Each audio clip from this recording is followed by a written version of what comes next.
On the outskirts of Edmonton, in what used to be a farmer's field, Abdi Nasser Diri is buried.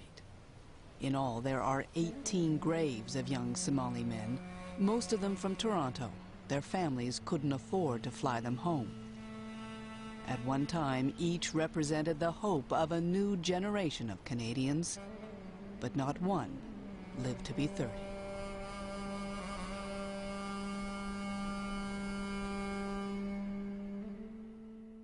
This generation's disintegrating bit by bit by bit. I believe so. I think most of the people that I know that were in our generation, most of them are gone. They're not here. They've left? They've They're emigrated? gone as in they're not alive. They're not here. They're dead? Yeah. And I know our parents been through a lot to bring us where we are right now.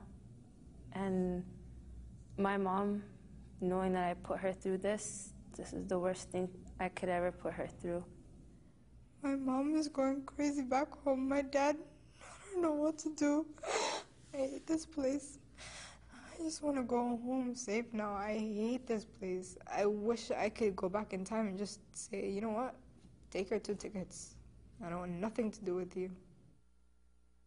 A final note on our story tonight. 2 weeks ago, Iman and Hoda were convicted on those drug smuggling charges. The Jamaican judge did not believe their claims that they had been duped. In December, they will be sentenced, and in the meantime, they have been returned to jail.